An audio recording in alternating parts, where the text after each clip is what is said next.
नमस्कार दोस्तों, स्वागत है आपका डीजीएस क्लासेस में। तो चलिए आज के सेशन का शुरुआत करते हैं। भाई बच्चों, कल हमने एसिड बेस कॉन्सेप्ट पढ़े थे। आयनिक की शुरुआत हो चुकी है और एसिड बेस कॉन्सेप्ट को हम पढ़ रहे थे।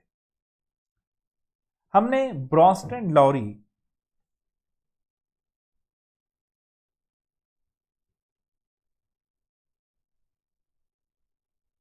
कॉन्सेप्ट को पढ़ा था। इसके मुताबिक एसिड वो होता है जो प्रोटॉन डोनर होता है और बेस वो जो प्रोटॉन एक्सेप्टर होता है। एग्जाम्पल, उदाहरण के तौर पे हमने देखा था HCl H2O, ये आपको H3O प्लस और Cl माइनस देते हैं। HCl ने अपना प्रोटॉन H2O को दिया है। HCl प्रोटॉन डोनर है। अगर ये प्रोटॉन डोनर है तो ये एसिड हो गया। अगर ये प्रोटॉन एक्सेप्टर है तो ये बेस हो गया। यहां पर क्या हुआ, H2O में एक H प्लस ऐड हुआ तो उसका कॉन्जुगेट एसिड बन गया। देखो बेटा, कॉन्जुगेट एसिड और कॉन्जुगेट बेस की जब बात करते हैं तो एसिड में से अगर मैं H प्लस हटा दूं तो कॉन्जुगेट बेस बन जाता है, और बेस में अगर H प्लस लगा दूं तो कॉन्जुगेट एसिड बन जाता है। यानी इनमें H प्लस का ही डिफरेंस होता है। क्लियर? यानी H2O में H प्लस डाला, H3O बन गया वो कॉन्जुगेट एसिड। HCl से H प्लस निकाला, Cl माइनस बन गया वो कॉन्जुगेट बेस। ध्यान रखना दोस्तों, किसी भी बेस में H प्लस ऐड करोगे तो उसका कॉन्जुगेट एसिड मिलेगा, और किसी भी एसिड से H प्लस निकालोगे तो कॉन्जुगेट बेस मिलेगा। और ये कॉन्जुगेट एसिड बेस पेयर की जब बात करते हो, ये ब्रोंस्टन लॉरी में बहुत इंपॉर्टेंट एस्पेक्ट रखते हैं। कल मैंने आपको जाते जाते एक चीज कही थी कि अगर आप इस तरह से NaOH को बताना चाहें तो क्या होगा। मेरे बच्चे, यहां पर एक अटपटी सी बात आपको नजर आएगी। अगर NaOH बेस है तो H2O को तो एसिड होना पड़ेगा। बढ़िया बेस है NaOH, है ना, तो H2O को तो एसिड होना पड़ेगा। तो ये प्रोटॉन डोनर होना चाहिए एसिड के लिए, और अगर ये प्रोटॉन डोनर है तो प्रोटॉन इसको देना चाहिए, और इसको देगा तो ये NaOH2 बन जाना चाहिए। इस स्ट्रक्चर को भी आपने शायद कहीं देखा हो, NaOH2। कई लोग कहते हैं कि इसकी कोई एग्जिस्टेंस नहीं है, कई कहते हैं इसकी एग्जिस्टेंस है जब हम इसको पानी में डालते हैं। कई लोग NaOH के साथ .NH2 लगा देते हैं, NH2O। बट सही मायने में अगर मैं ब्रोंस्टन लॉरी के हिसाब से समझूं तो ये होना चाहिए, परंतु इसमें ऑक्सीजन के 3 बॉन्ड बन रहे हैं। समस्या यह है कि Na प्लस और OH माइनस के बीच में तो आयोनिक बॉन्ड है, कोवेलेंट नेचर तो नहीं होना चाहिए था। और अगर मैं मान भी लूं एक तरह से तो ऑक्सीजन पे प्लस चार्ज आ जाता है। अब Na के साथ ऑक्सीजन है, Na पे प्लस चार्ज ऑक्सीजन फेंक सकता है और H2O बनाकर बाहर आ सकता है। I am talking about the possibilities. तो अगर ऐसा होगा तो ये Na प्लस हो गया और साथ में H2O बाहर आ गया। Just think about it, I want you to think. इसलिए मैंने कल इस पॉइंट पे छोड़ा था। क्या सही है क्या गलत है मैं गूगल पे जाके देखूंगा, मैं इस पे समझूंगा। अरे बावड़ी पूछ, सीधी बात है भाई, NaOH और H2O डाला है। Conceptually we need to think about it. H2O को एसिड होना है अगर ब्रोंस्टन लॉरी के कॉन्सेप्ट को समझना है तो वही ढाक के 3 बात मत करते रहो कि उस पे लिखा है वैसे ही सोचूंगा। अरे HCl ने भी तो H प्लस लूज करा है ना H2O के लिए, और HCl के सामने H2O ने बेस का रोल प्ले करा है। वैसे आप कितने स्ट्रॉन्ग एसिड हैं ये बात डिपेंड करती है सामने वाला कितना स्ट्रॉन्ग बेस पे ले जा रहा है। मैंने हमेशा से कहा कि चीजें रिलेटिव हैं, एसिड बेस भी रिलेटिव टर्म्स हैं। अरीनियस की शुरुआत नहीं मैंने कहा, रिलेटिव टर्म है। दोस्तों, अगर मैं इस तरह सोचूं तो ये हो गया और H2O चला गया OH में। गलत तो नहीं है ये कॉन्सेप्ट, बिल्कुल वैसा जा रहा है। ये अगर बेस था, ये अगर एसिड था, इससे मुझे Na+ मिल रहा है। लेकिन एक चीज सोचो, बेस में H+ ऐड करते हैं, बेस में H+ ऐड करते हैं तो कॉन्जुगेट एसिड मिलता है। NaOH में जब H+ ऐड करा, H2O तो निकलना लाजमी सी बात थी और Na+ तो आना ही था। तो इसको क्या मैं कॉन्जुगेट एसिड कह सकता हूं टू सम एक्सटेंट, बिकॉज इस पे क्या है, प्लस चार्ज। बट हमारी कॉन्जुगेट एसिड बेस की जो समझ है उसके अंदर ये प्रॉपरली फिट नहीं हो रहा, क्योंकि मुझे यहाँ H+ नहीं दिख रहा, क्योंकि वो तो ऑलरेडी H2O के साथ निकल चुका है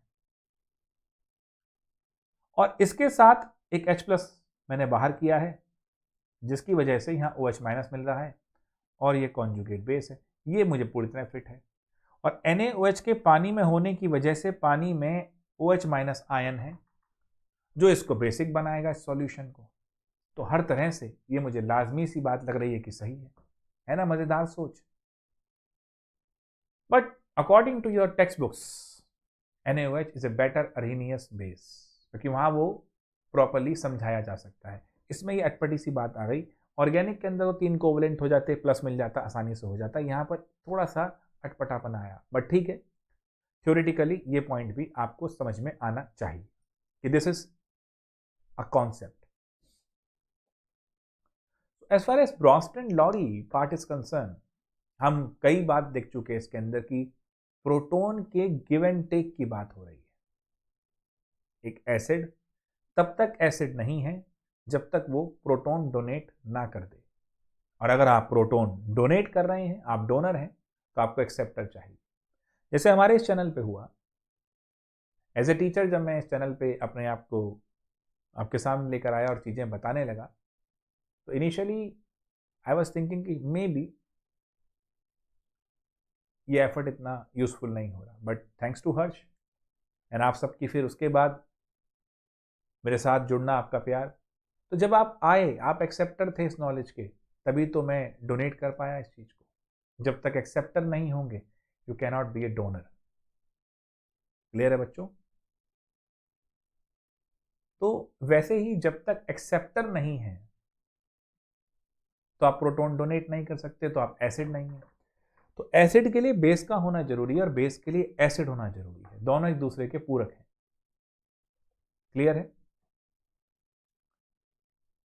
तो अगर मैं एक बात सोचूं ध्यान से, अब मान लो मैं कितना स्ट्रॉन्ग एसिड हूं, मैं कितना वीक एसिड हूं, ये तो बहुत दूर की बात है। मेन बात यह है कि बेस कितने H+ मेरे से ले सकता है। बात समझ में आ रही है बच्चों? मान लो मैं बहुत एडवांस पढ़ा रहा हूं, जैसे मैंने आपको कहा था कि डीजीएस क्लासेस पे तो मैं आपको फुल कंटेंट, और वो कंटेंट भी कैसा, कंपटीशन का और सीरियसनेस के साथ दूंगा। अब मान लीजिए कोई आता है कि नहीं, उसको तो गाने वाने सुनने हैं और उसको तो जो है इतने हार्डकोर कंटेंट की बात नहीं है, यूट्यूब पे वो आ ही इसलिए रहा है कि इंटरटेन हो जाए। तो बेटा फिर वो इतने हार्डकोर या इन चीजों को नहीं समझेगा। तो अगर मैं एक बात सिंपल सी ये कहूं कि मान लीजिए कोई एसिड ज्यादा H+ देना चाहता है, कोई एसिड ज्यादा H+ देना चाहता है, लेकिन मेरा एक्सेप्टर उतने H+ ले ही नहीं सकता, मेरा एक्सेप्टर उतने H+ ले ही नहीं सकता, तो उस केस में जितने भी डोनर होंगे सबका लेवल एक ही हो जाएगा। मेरी बात समझ में आई? और सिंपल एग्जांपल से लेते हैं भाई, अगर सारी कहानी डोनर एक्सेप्टर पे ही है, जब तक एक्सेप्टर नहीं है तब तक आप डोनर नहीं है ना? तो अब मैं मान लेता हूं कि मेरे पास H2SO4 भी है, HCl भी है, H3PO4 भी है। कायदे से ये 2H छोड़ेगा, ये 3 छोड़ेगा, ये 1 छोड़ेगा, और कायदे से ज़्यादा H+ फर्निश होंगे तो एसिडिक करेक्टर भी अच्छा हो जाना चाहिए। लेकिन पानी के अंदर क्या हो रहा है?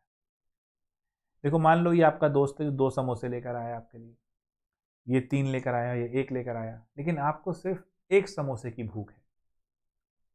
तीनों में से आप किसी से भी लेंगे तो आप एक ही लेंगे। इस तरीके से ये तीनों के तीनों सेम ही तो स्ट्रेंथ दिखा रहे हैं। यानी अगर मैं इन तीनों को जल में डालूं, पानी में डालूं, तो ये तीनों के तीनों कौन ज्यादा स्ट्रांग कौन ज्यादा वीक हुआ इसकी तो बात ही नहीं रही, क्योंकि मेरा जो वाटर है वो तो एक ही H+ लेता है, तो उसकी वजह से यहां पर भी एक ही H3O+ को लेके चलूंगा, क्योंकि उसने लिया तो भैया एक ही H+ है। यहां पर भी मैं ऐसे ही करूंगा और यहां पर भी मैं ऐसे ही करूंगा। तो अब कुछ भी कह लो, 2-3 एक का डिफरेंस था, लेकिन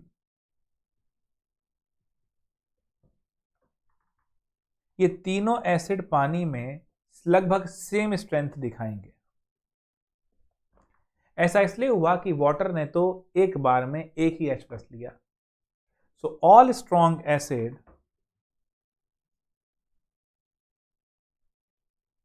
all strong acids will show near about similar strength in water, and this is known as leveling effect। सभी एसिड को एक ही लेवल में ले आए। क्लियर मेरे दोस्तों, ब्रॉन्स्टेन-लॉरी के ये कुछ प्रमुख बातें थी।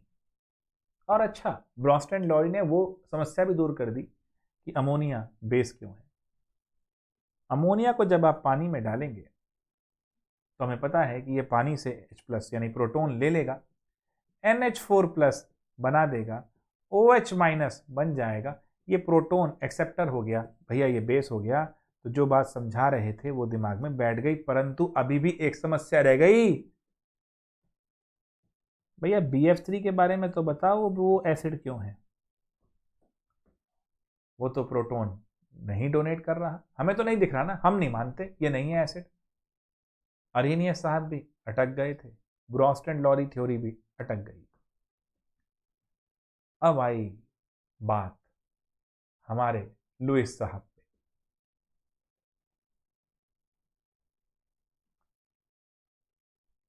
Lewis concept of acid and bases. बच्चों, अरेनियस साहब की थ्योरी के अकॉर्डिंग H+ डोनर एसिड और इनके हिसाब से प्रोटॉन डोनर एसिड। अगर आप कोई अच्छी चीज छोड़ रहे हैं, एक अच्छी आदत छोड़ रहे हैं, तो इसका मतलब आप कोई बुरी आदत पकड़ रहे हैं। मसलन आप पढ़ाई नहीं कर रहे हैं,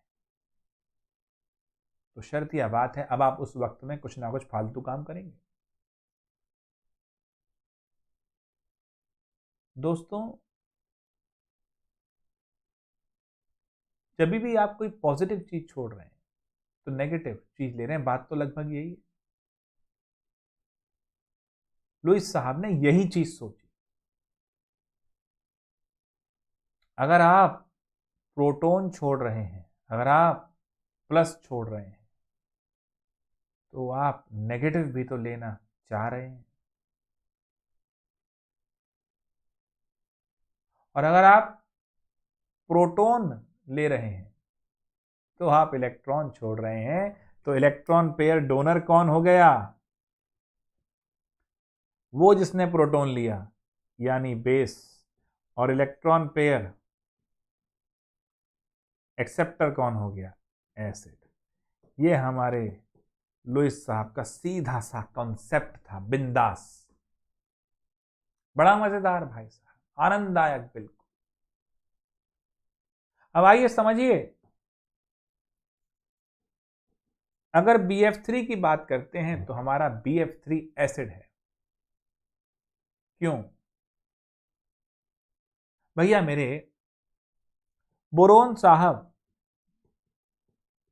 जब मैदान में आए फ्लोरीन के साथ बॉन्ड बनाने, तो इनके आउटर मोस्ट शेल में 3 इलेक्ट्रॉन थे।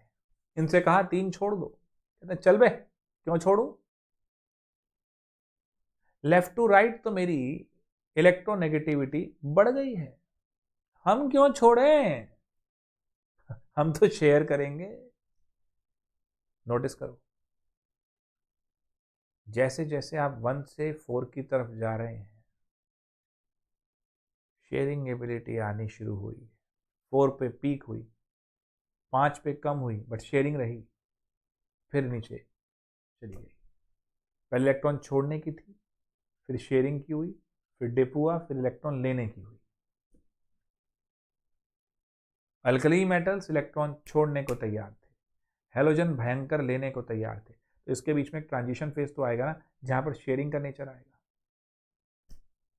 वाह जी वाह, आप बढ़िया सोच, क्योंकि बेटा देखो इलेक्ट्रॉन यहां छोड़ रहे थे, छोड़ने की टेंडेंसी से पहले न्यूट्रल आओगे यानी शेयरिंग पे आओगे, फिर लेने की टेंडेंसी पे जाओगे, बीच में ट्रांजिशन फेज आया है, टर्निंग पॉइंट।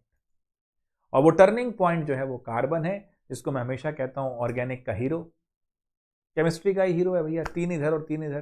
जैसे बॉलीवुड फिल्मों में होता है ना हीरो बीच में, बाकी जो हमारे एक्स्ट्रा डांसर होते हैं, वैसे ही पीरियोडिक टेबल के बीच में स्थित है कार्बन। 3 ग्रुप इधर, 3 ग्रुप इधर, 18 भूल जाओ, डी को भूल जाओ, डी तो हम कहते हैं बेपेंदी का लौटा, चलो कोई नहीं, बात करेंगे उसकी भी। बोरोन भाई ने शेयरिंग कर ली, शेयरिंग करने के दौरान इनके आउटर मोस्ट शेल में रह गए 6 इलेक्ट्रॉन। जब आउटर मोस्ट में रह गए 6 इलेक्ट्रॉन, होने चाहिए थे 8, एक मिथ के अकॉर्डिंग, जिसे हम ऑक्टेट रूल कहते हैं, होने चाहिए थे 8, रह गए 6। अब हमने कहा कि इलेक्ट्रॉन डेफिशिएंट सेंटर हो गया, इलेक्ट्रॉन डेफिशिएंट सेंटर हो गया, एसिडिटी के बारे में बताया था मैंने, तो ये लुईस एसिड हो गया क्योंकि अब इसको इलेक्ट्रॉन चाहिए। तो अगर इलेक्ट्रॉन डेफिशिएंट स्पीशीज है तो ये लुईस एसिड है। तो Y BF3 is an acid? Because of its electron deficient center. Ammonia भाई साहब पे ये लोन पेयर है, और इस लोन पेयर की वजह से इनमें दिक्कत है, इनकी ज्योमेट्री टेट्राहेड्रल, इनकी शेप पिरामिडल, और लोन पेयर बॉन्ड पेयर का एक वेरिएंस, जिसकी वजह से कांस्टेंट इन्वर्जन, अम्ब्रेला इन्वर्जन, उसकी वजह से अनस्टेबिलिटी।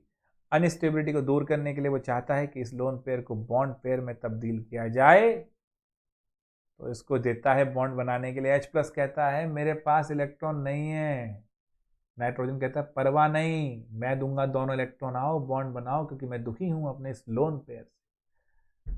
कोई भी चीज कोई छोड़ेगा तो स्टेबल होने के लिए, लोन पेयर भी वो बॉन्ड पेयर में तब्दील करना चाह रहा है स्टेबल होने के लिए। Try to understand this. आपको भी अपनी बुरी आदतें छोड़नी होंगी, बेमतलब का यूट्यूब पे वक्त खराब नहीं करो, ध्यान से देखो, बहुत कंसाइज वे में हम चल रहे हैं, इस कॉन्सेप्ट को समझ लो बच्चों, बड़ा मजा आएगा।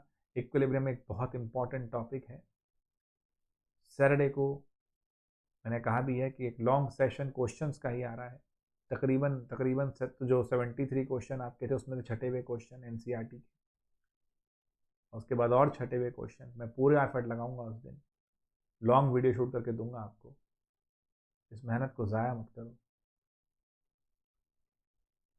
12:15 के आसपास तो अभी भी हो रहे हैं, आई एम रियली, देखा जाए तो टायर्ड भी आंखों में लग रहा है, लेकिन तुमने ये सपना पूरा करना है, फरवरी वाले जेई में केमिस्ट्री में बहुत अच्छा खींचना है, पूरा ही खींचना है, नंबर लाना है, रैंक बनाना है, मैथ्स फिजिक्स में भी, बट केमिस्ट्री में तो लगभग फुल मारना है, ये वादा किया है तुम लोगों ने, कोशिश करो, हथियार मत डालो। मैं भी नहीं हारूंगा, तुम भी मत हारो, भिड़े चलो, कोई दिक्कत नहीं, देखते हैं। तो ये हो गया बेस, क्योंकि ये अपना लोन पेयर डोनेट करता है और ये एक्सेप्ट कर सकता है, और नेचर में ये दोनों साथ मिलने के पूरे चांस होते हैं, एक एडक्ट बनाते हैं, सॉल्ट टाइप हो गया, ये लुईस एसिड बेस का सॉल्ट हो गया, ये दोनों जुड़े में, उसको देना है इसको लेना है, खत्म, तो ऐसे मिलेंगे नेचर में। बढ़िया कॉन्सेप्ट है लुईस एसिड बेस का। और ये जो BF3 होता है ना, एक क्वेश्चन बनता है इसमें, आपसे भी पूछ लेते हैं, वैसे है ये बॉन्डिंग का, लेकिन बता देना, BF3, BBr3, BCl3, इनको एसिडिक ऑर्डर में अरेंज करना है आपने। आंसर लिखना है कमेंट बॉक्स में। और NH3 से NH4+ क्यों बनाता है अमोनिया? 2 लाइन का आंसर चाहिए, ज्यादा नहीं, ये आपने कमेंट बॉक्स में डालना है। अब बच्चों यहां से एसिड की स्ट्रेंथ निकालना, कौन ज्यादा एसिडिक है कौन कम एसिडिक है उस पर चलना, इसकी बात की, कंपेरेटिव फीलिंग की बात थी, जिसके लिए सोरेनसन साहब ने पीएच स्केल दिया। एक किसी बेवरेज कंपनी में सोरेनसन साहब कुछ क्वालिटी कंट्रोल में थे और उन्होंने ये पीएच स्केल बनाया जो कि बहुत पॉपुलर हुआ। पीएच निकालने के लिए, अच्छा वो स्केल तो 0 to 14, वो तो अंडरस्टूड सी बात है, वो तो क्लियर है आपको। 0 to 14 जाते हुए बेसिसिटी बढ़ती है और 14 to इधर 1 0 की तरफ आते हुए एसिडिटी बढ़ती है, और पीएच प्लस पीओएच 14 होता है। किसी भी स्ट्रॉन्ग एसिड की पीएच निकालनी हो, जैसे मान लो HCl है, अब इसकी पीएच निकालनी है,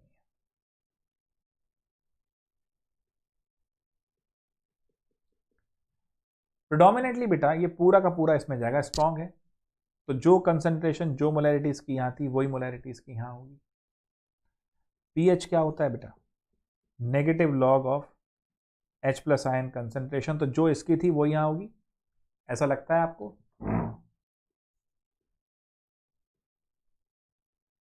calculate the pH of 10⁻⁻8 molar solution of HCl.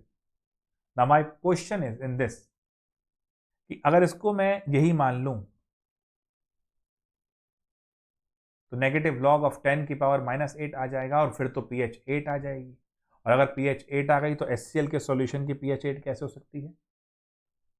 और हो सकती है या नहीं हो सकती है डालो कमेंट बॉक्स में, कराऊंगा सॉल्व इसको फिर से कल। बट एक बार ट्राई मानना, सोचना कि क्या ऐसा हुआ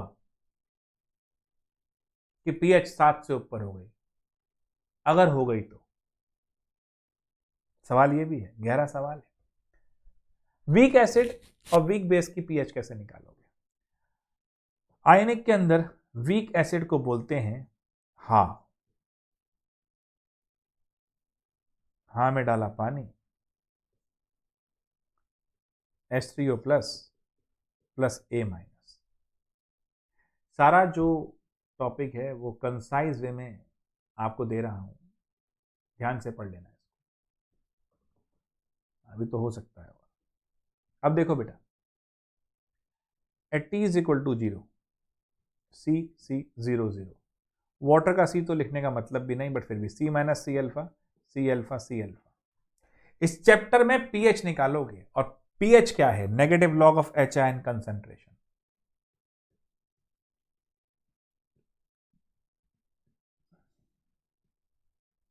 तुम्हारा रोल ही इस चैप्टर में पीएच निकालने का है बस।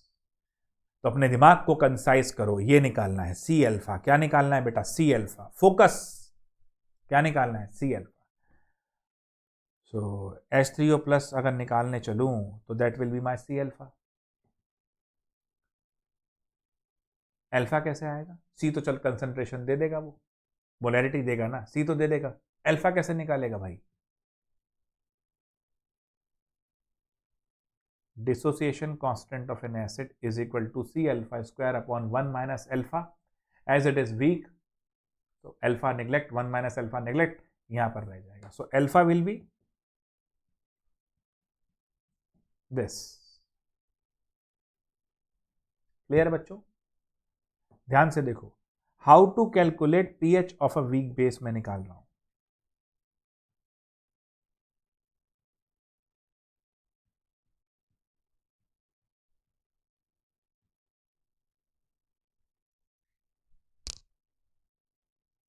डन है? तो मैंने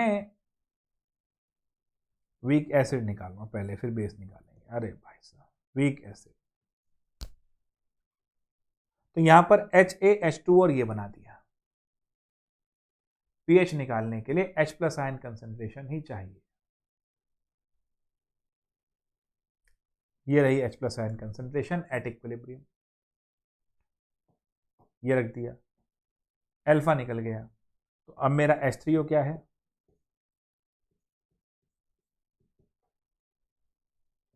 C अल्फा था, अल्फा ये रहा C, ये क्या है, अंडर रूट सी, अंडर रूट सी, डन। कितना आसान है। H3O ion, H plus ion concentration निकालने को बोले तो ये लगा देना, और negative log of H3O plus half of